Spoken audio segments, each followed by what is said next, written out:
Welcome to the Honest Health Podcast with your host, Jeffrey Burke.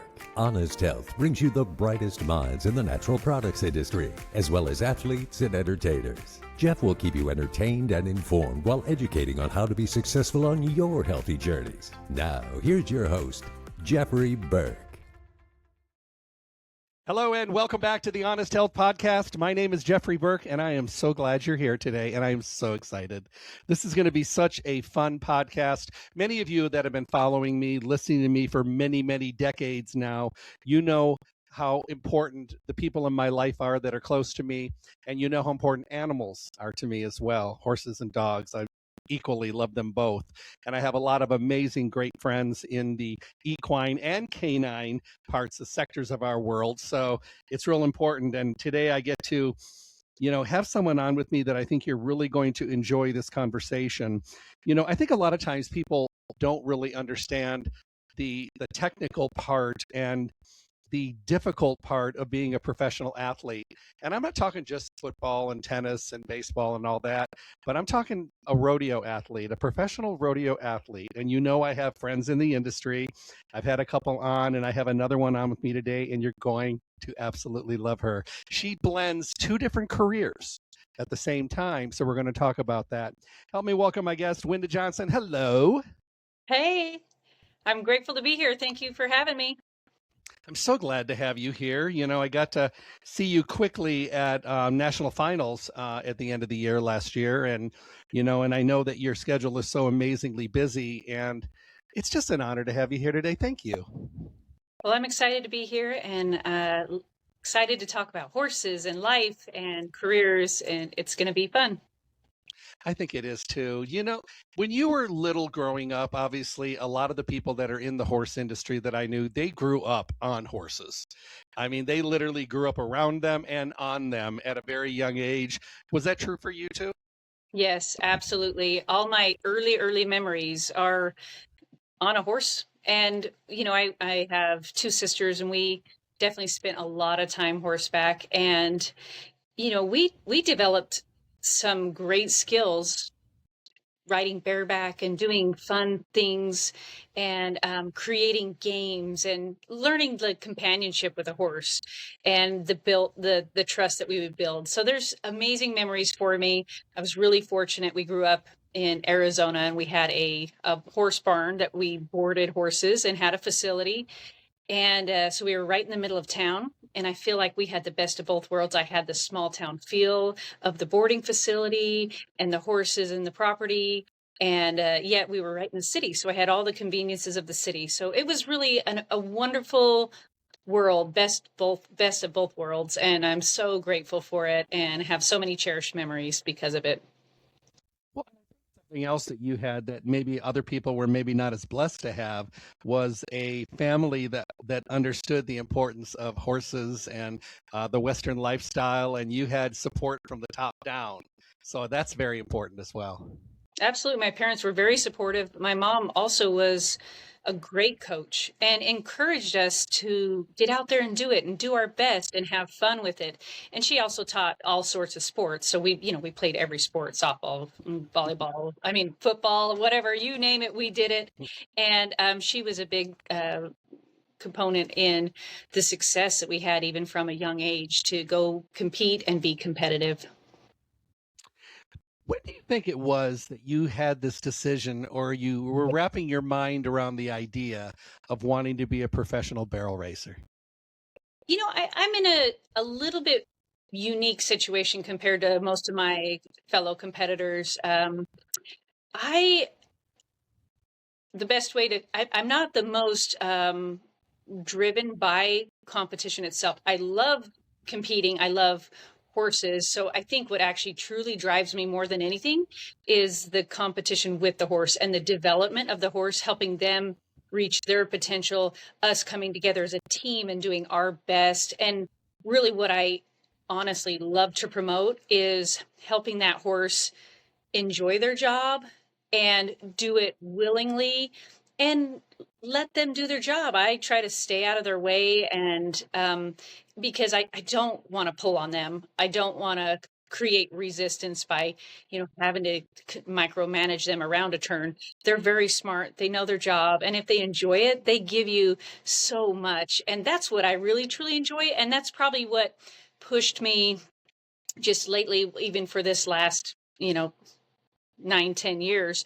A fun fact that a lot of people really don't know about me, I didn't compete and run barrels for 10 years. So yeah, when and I high school rodeoed and college rodeoed. But then when I got married and I was going to school, and then we had a couple kiddos, and I rode every day. I married a rancher, so we're on the ranch and riding, and I loved it. And but to compete, I didn't have a huge draw to go compete. And so for 10 years, I didn't. I think I went to one barrel race in those 10 years, and it was okay. And I still loved horses and loved being around them. But how it opened back up for me was such a unique thing. And I truly believe that some of us are on a path. I was maybe a little resistant. I wasn't going to go do it personally. Long story short, when I was finishing my school, getting my master's for my nurse practitioner license, some people were gracious and let me stay at their place because it was going to be out of town. And in exchange, I said, well, let me pay you. They wouldn't let me pay them. And I said, well, let me exercise some horses. They had a little boarding facility. I said, I love to ride. And they literally said, well, we have this race horse we think could be a barrel horse. You ride barrels, right? I was like, yeah, I ran around the barrels a little bit, and they were just really nice people, very green with horses, didn't really know much about it. So I happened to step on this horse who was unbelievably talented. He was definitely, I luckily had enough experience when I stepped on him. I said, this is a pro level horse. Get a futurity trainer. This is what you need to do. I told him what to do. And they struggled finding somebody just because they were so green to get him in with these big trainers. Nobody had heard of that stallion. They were very green people. And, but long story short, it all worked out. And I started competing on him just once a month. I didn't keep him full time. I just jump rode him. And, and it led to what then, then I made the finals, and now I've made it 6 times. And, these horses have been so instrumental and amazing. And I really got to say it's a God thing. It all came together. I was even still pretty resistant on stepping back into the competition world, but it all just opened up for me. And here I am making the finals 6 years in a row. And I'm really grateful for that. And it's such a special and amazing experience. And, I don't know what else to say about it, but just sometimes the timing does work out for people, and things do have to line up. You have to have the right horsepower. You have to have the right support. And then sometimes just the right winds to go be successful. It's funny because we, a bunch of us, we all have our favorites. And of course, you're all of our favorite. You're on this list of people we love, and we follow you during the season. We're like, okay, she won here. She got a second here that moves her up to here. And of course, we're doing this charting like it's a fantasy football, but it's like fantasy barrel racing. And we have so much fun. But something, and I've heard you say this before, and you said it again just now. You have an amazing amount of respect, and you treat the horse like its own independent athlete. And you allow them to excel and to shine. And then the two of you together is what makes the team. And I think that's beautiful. Absolutely. And they are individuals just like we are as competitors. And I know that some people are able to have a training program, and those horses can fit into somebody's training program, and it works for them. And I'm glad. It's helped our barrel racing world so much. And, I've had some success on a line of horses that a lot of people have struggled with. They're their own individuals. They really don't quite conform. They don't want to be micromanaged. And so it works out really well because I'm like, yay, go do your best. And like, yeah, you can do this. I don't need to pull on you. And, and it's worked for me. It's not necessarily a training style or anything. And one thing that people don't realize is I don't train horses every day. I'm not out there loping circles and training on horses and bringing 5, 6, 7 colts along every day. I've literally jump rode these horses my career. Since I started in 2018, I have literally jump rode and haven't kept the horses full time. So explain jump road for my non-equine people. So usually, most of the time, when somebody is going to be competing on a horse, they keep them full time. So they ride them every day. They keep them exercise. They work on little drills to help the horse understand their job and what they are expected to do in the competition pen. And then when you get to the competition pen, it takes a rider's. It's really important for the rider to keep their nerves under control to help the horse be successful in the competition pen. It's really two separate things. And so that's why the process of training a horse and bringing them along can be such a long process, because we have to develop their skills. We have to keep their mind quiet so that they can go out and be successful without getting rattled or scared when we put them in the competition pen. And so most of the time, people own a horse and they do all these steps, and or the trainer takes the horse and is getting paid to ride them, and the trainer runs them. Well, in my situation, somebody else has done the slow work, the daily work, and then I take them to the race, and that's where I develop them. That's where really my skill was developed, is at speed. And at a race, I can do slow work, but I don't love it. It takes a special timing, just like running fast takes a special timing. And so because of how we were raised and my mom's personality of like, you can do this and you can do it fast at all speeds, she helped us, and we developed timing at speed with horses, which is usually the most challenging part for most competitors to develop. Sometimes it can be intimidating, or the speed scares somebody, and so they're pulling on the horse, instead of trusting the horse. So I will go out and encourage the horse during the competition and build their confidence through trust, through not pulling on them, through asking them to go to their spot. And so it's worked out that literally the horses live home, and then I pick them up for a race. I might ride them a day or two before. I make sure they're listening and they're soft, but historically it's been they're great enough horses and competitive naturally that I've been able to just pick them up, go to a race, still be successful, and then they go home and they get the daily stuff at home. So we're technically working as one person. They get the daily stuff by somebody else, and like even some fine tuning, and then I would take them to the competition pen and help them be successful in the competition pen. I love that. Thank you for explanation. Someone asked me the other day, and they said, when I have you on to ask you this question, and I know the way I feel about it, but I'm curious about what you think.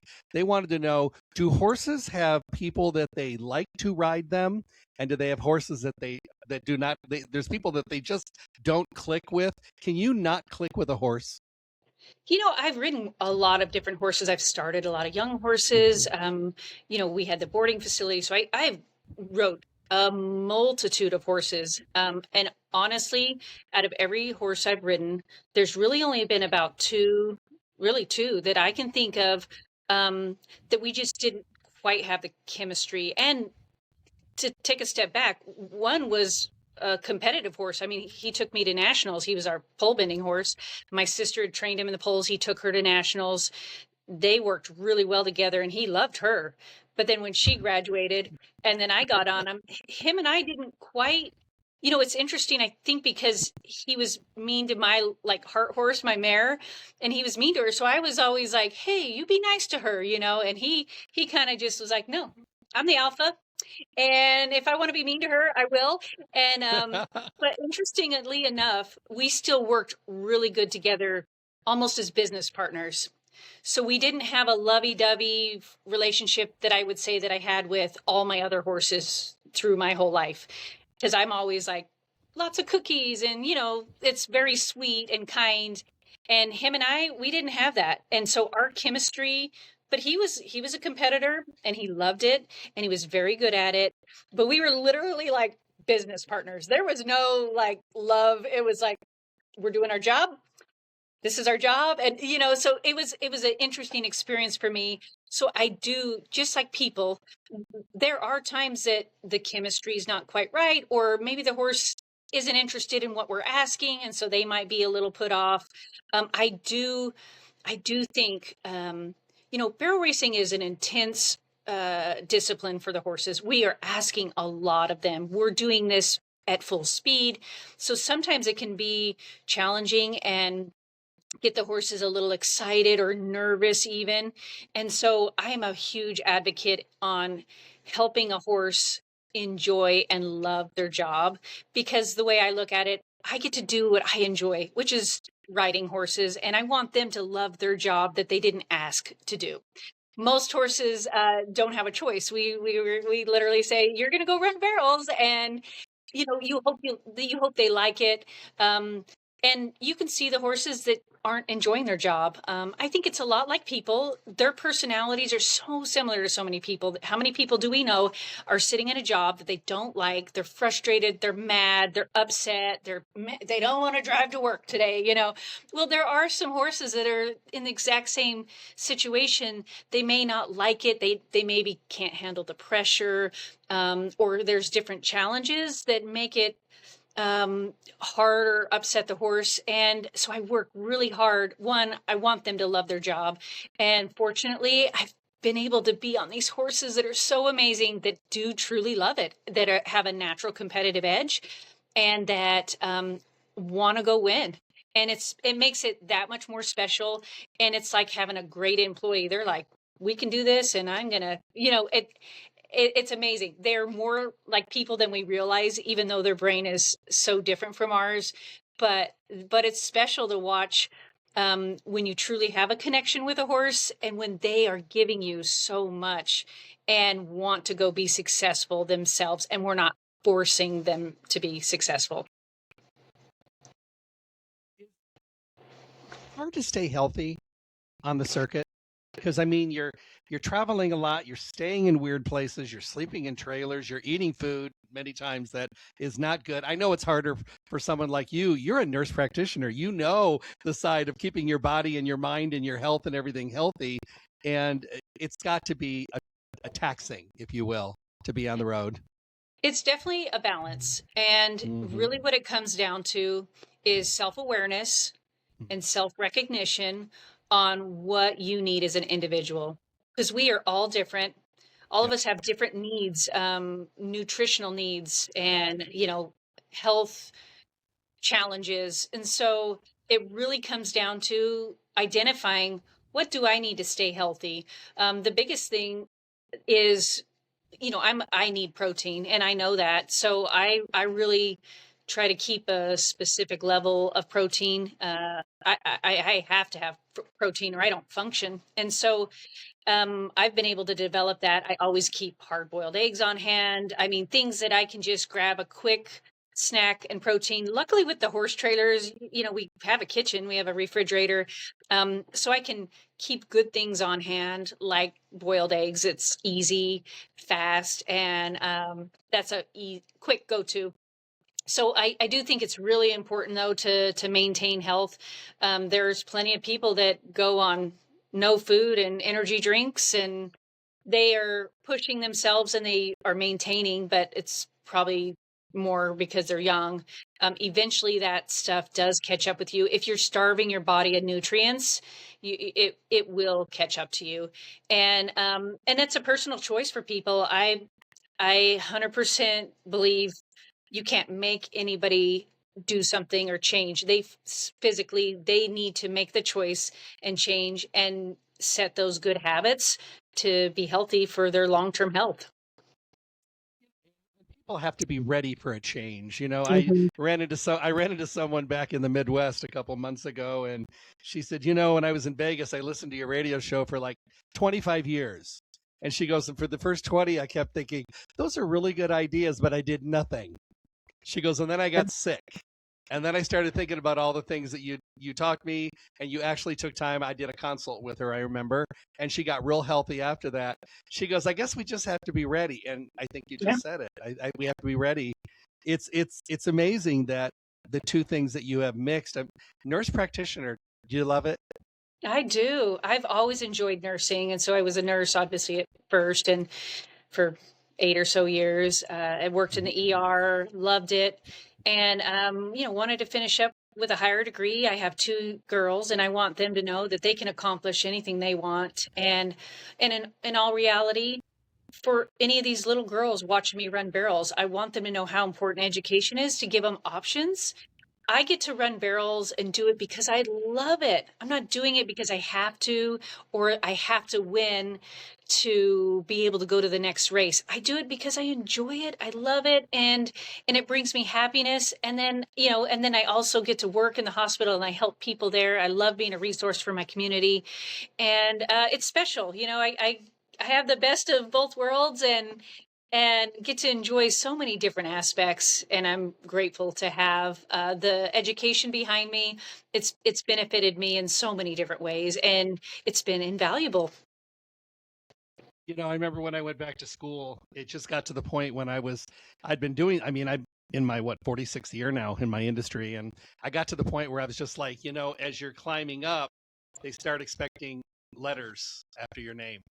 So I went back to school and I love school. I had so much fun. Everybody thought I was so weird. Went back, had a ball, loved it, always enjoyed tests. That's very weird, but that's me.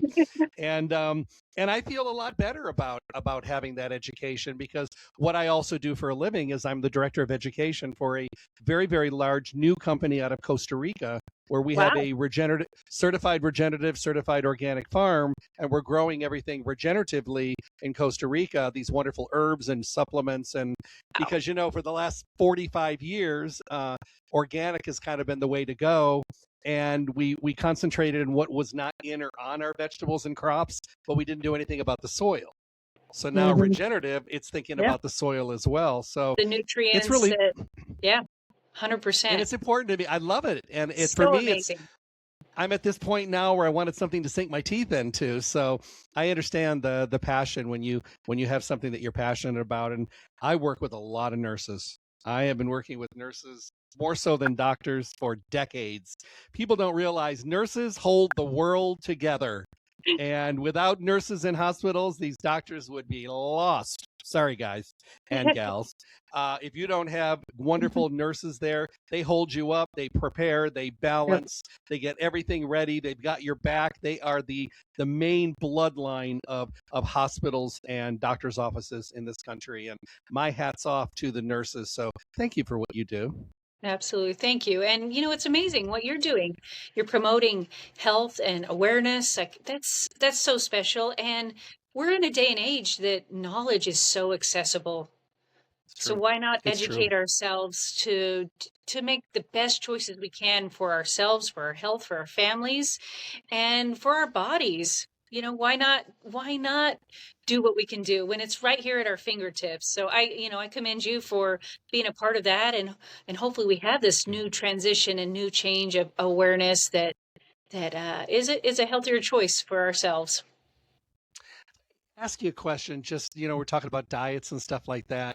Do you believe that horses need to have special diets? Are there situations where, because the supplement industry and the equine industry has Right. exploded, how do you know when it's time to branch out and feed more than a good grain and a good solid feed like alfalfa, timothy, or whatever? How do you know? Is it age based? Is it individual situation based? How do you know? Because when I go to the shows and I think to myself, I want all of this. I Yeah. want to take it all home. And the Mhm. horses are like, "Yeah, really more?" And what do you think? What do you think about that part of the industry?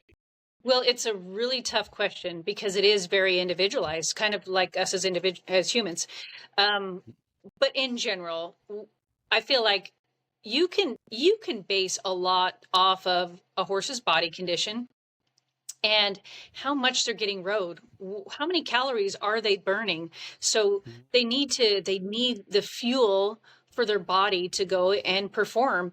And so, as for the supplements, it's pretty challenging. A lot of our grains already have some supplements in it. So if we start adding additional supplements, I do think you have to be aware of not doubling up on specific supplements, because you can overdose a horse or give them too much of one specific thing, in any of our like fat soluble vitamins, and you just have to be so careful. But in all reality, finding a nice balance, I think you just have to pay attention to your horse. And, I really try to keep them off actual pharmaceutical medications as much as possible. I had a lot of success on those geldings that didn't hardly get anything. They got, alfalfa and grass, free choice grass, and then they're on pasture. I feel like, how are they built and made? They're built and made to be turned out, move and go miles a day. And so I think it's actually more challenging to manage a horse that's in a stall, because that's really not their natural habitat and they're not built for that. So they actually stay healthier and sounder when they're turned out and they have the opportunity to be moving. That movement is really important. So, and then, of course, you start traveling on the road. That brings on a whole new list of potential complications. They might be a little nervous or don't drink as well or don't eat as well or anything. They might get ulcery. And so you have to really balance all of those factors. And, it's funny when, these horses, when I would show up, I swear they knew, they were like excited to go to a race, because I didn't take them a lot. I'd take them once or twice a month, and they would be so excited. I mean, they practically run in the trailer and where are we going? And I'm kind of the Disneyland parent in the fact of, I take them trail riding. I let them go smell stuff. I let them go walk around. I'm not real like, hey, you get here, you lope your circle, you do this. No.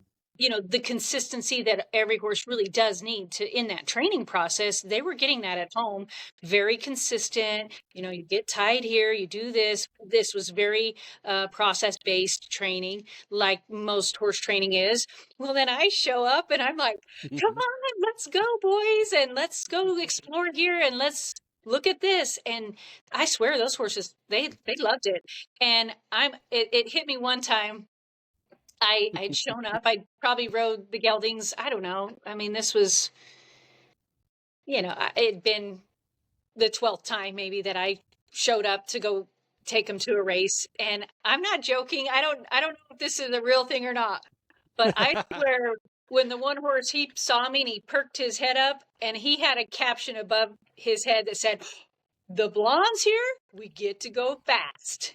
I mean, he was a racehorse. He loved to run. He was so fast and amazing. And I let him do that. I didn't pull on him. I was like, yeah, let's go fast. So, it's whether that actually happened or not, that's what came to me when I saw him perk up with his ears and he was like, oh yeah, we get to go. And so, luckily traveling with the horses, I've really haven't had any health issues or concerns with ulcers or nervousness because they love going. They're like, yeah, I want to go do that. I don't want to just sit here and lope circles. I want to go trail ride and I want to go move out and I want to go fast. And so that's been my experience. It's very unique. Most, like I wouldn't consider I wouldn't fall in the category of like a horse trainer that is doing all this processes, by myself or whatever. It might not work for a lot of people, but it's worked for me. And I've developed this amazing relationship with the horses and we've accomplished so much and we've went so many great places because they enjoyed it and loved going. You're the fun aunt that shows up and they're the nieces and the nephews and they're like, oh my God, she's here. I love that. Anybody you want to call out as far as any of the training facilities that you're working with or any of the people that you're working with, the horses? Want to call anybody out? I'd love to. High Point Performance Horses bought the geldings back in 2022. And they are amazing. You know, they're huge in the show world. They're horsemen in themselves, like unbelievable what they've accomplished. And, you know, they have the stallion barn and have all these amazing stallions, and their breeding program's really getting going, and they're doing unbelievable things. And it's been so nice, like the support that they provide. They're huge in, you know, not only just the horse world, but now in the barrel racing world. You know, of course, they had Slick by Design, who was so amazing, who since has passed.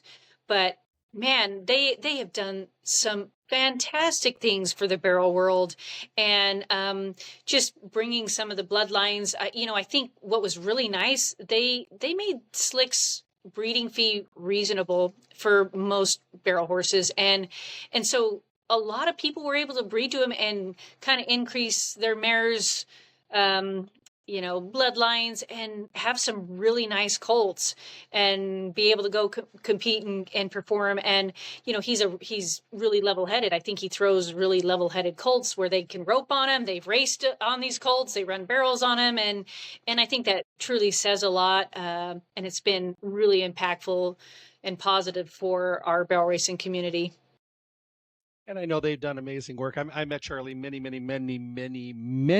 years ago, and it's been a long time since I've seen him, but I've actually followed the career, and I think they've done amazing things for the horse world, to your point.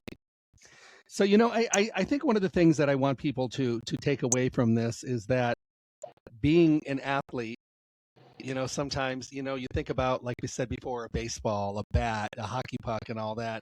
Your tool is this 1,000 to 1,200 pound horse.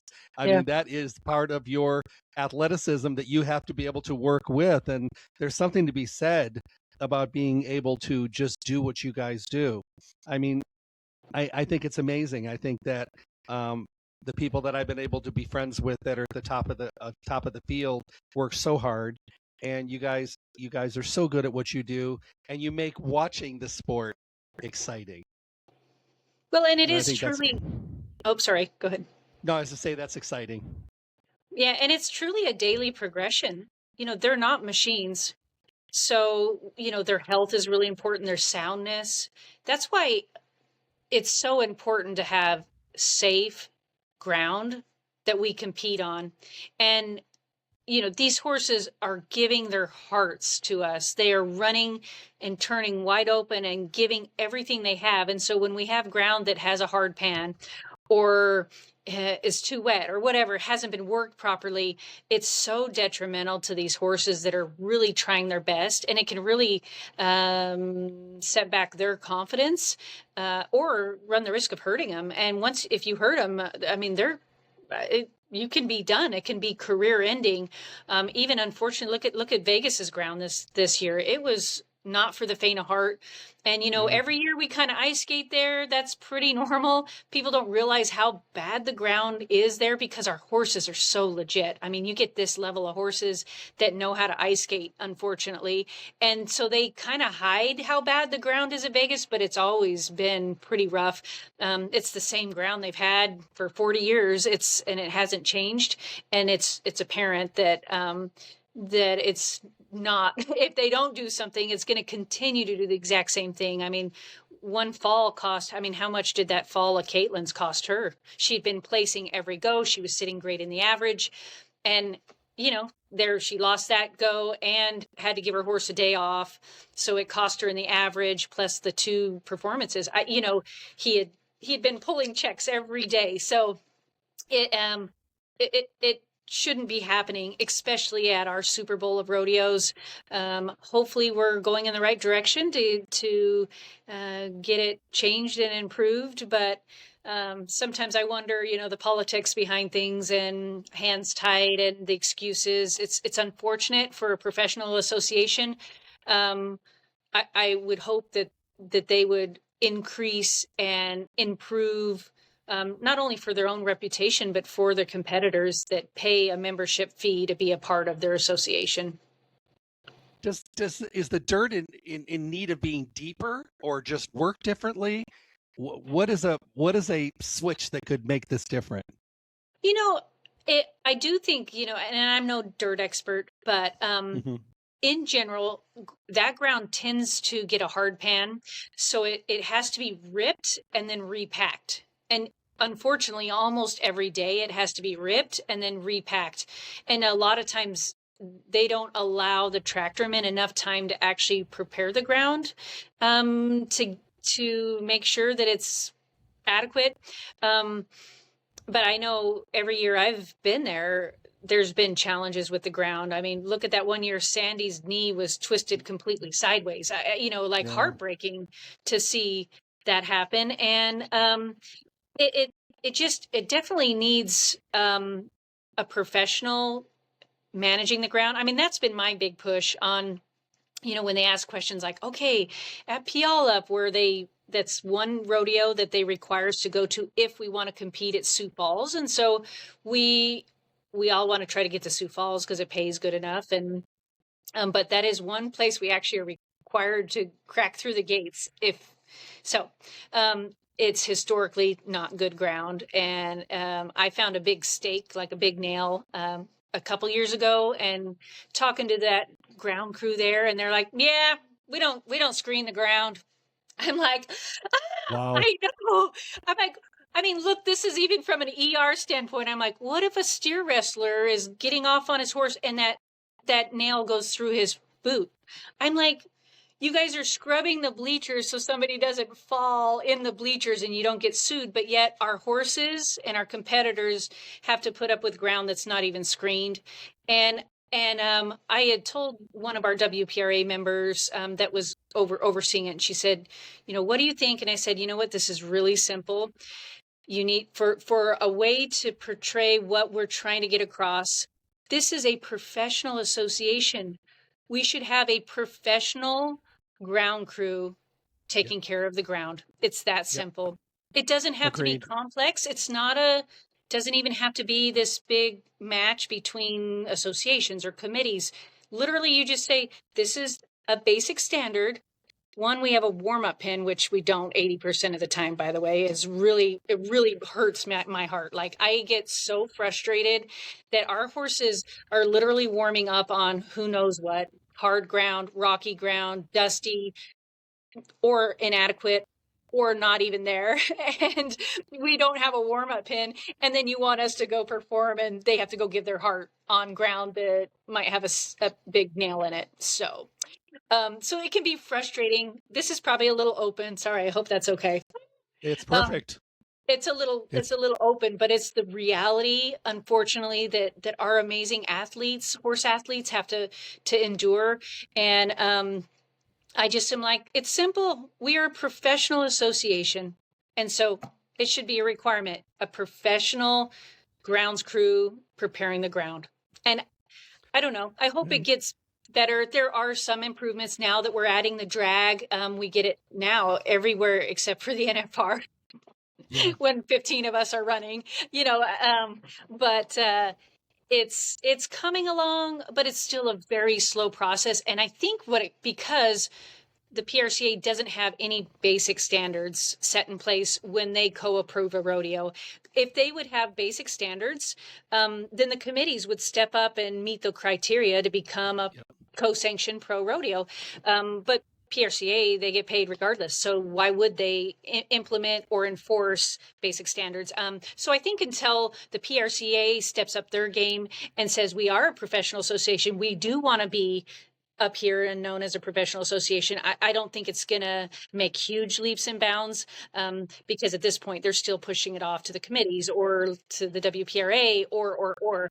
And I just have noticed they haven't quite taken the accountability and saying, we want to be elite, we want to be professional. And I just think of in any other corporate setting at a hospital, I'm sure you, with your, what you're putting together, we have basic standards. I mean, it's very, very simple.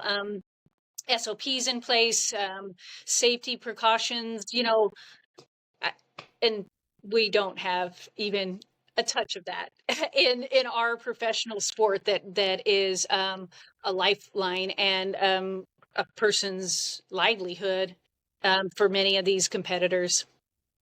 Well, the thing is, people don't, if you've never been to a professional rodeo, especially at NFR, there are many, many, many events that are going on in that arena before it even gets to the barrel racers. By that Right. time, it is definitely hardened down and it's already not in great shape. I announce a lot of barrel races all over the place. And I'm when I do it, like say I announce over at the South Point at the Equestrian Center, every five racers, we drag. Yep. Warm-up arenas are there. I mean, that's the way, that's the royalty way of doing it, and things should all be treated that way. But you're right, it's not consistent.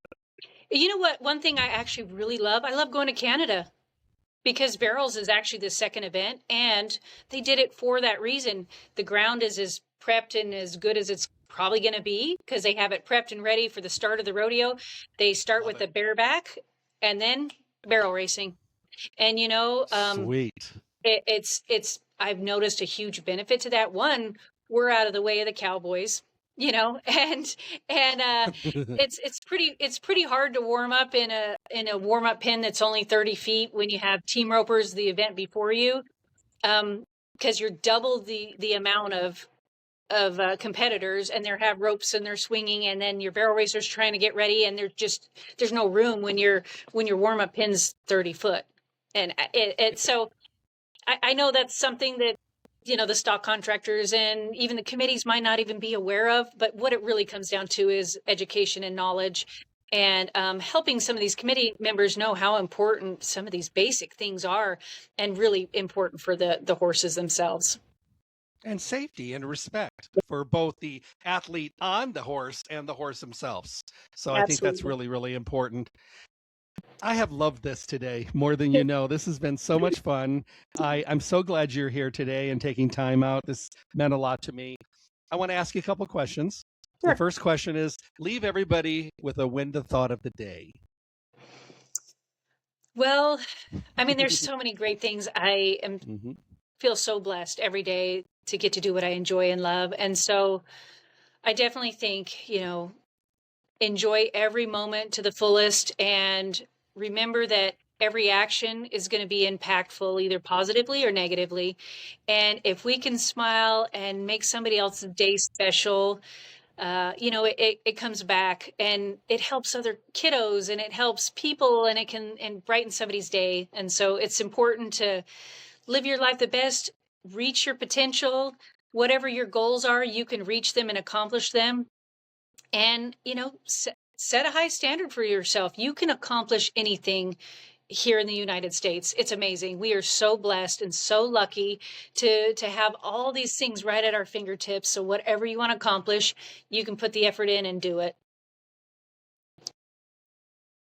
Question number 2, a little bit different here.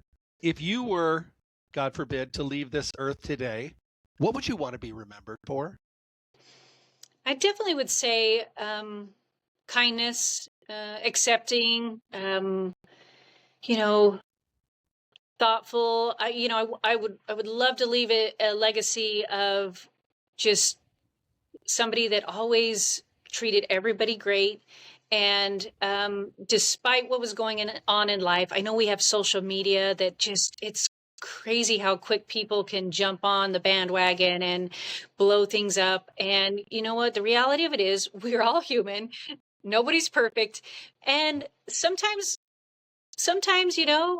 even if somebody's not making great choices, they do have a choice. And hopefully, instead of persecuting them or being critical of it, support them and then help them do and be better.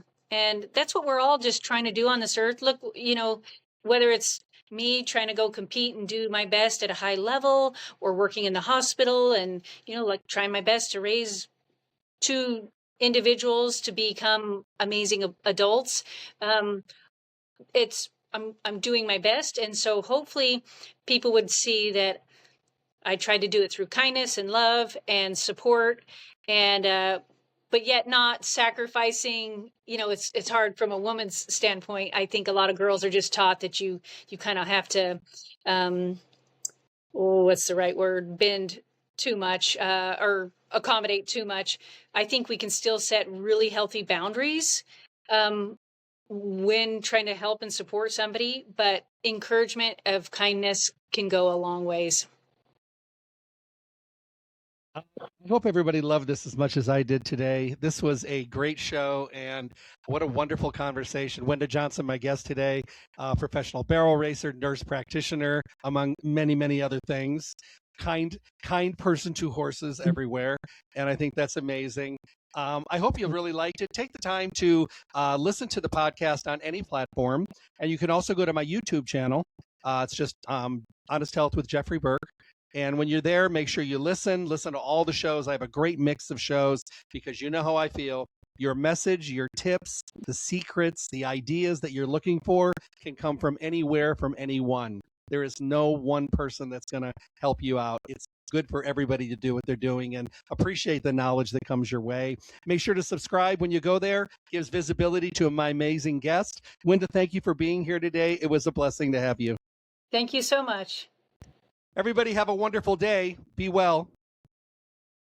Stay tuned for more information from the Honest Health Podcast with Jeffrey Burke. And make sure to check back often for interviews and conversations from the guests we all want to hear from. I'm John the Announcer.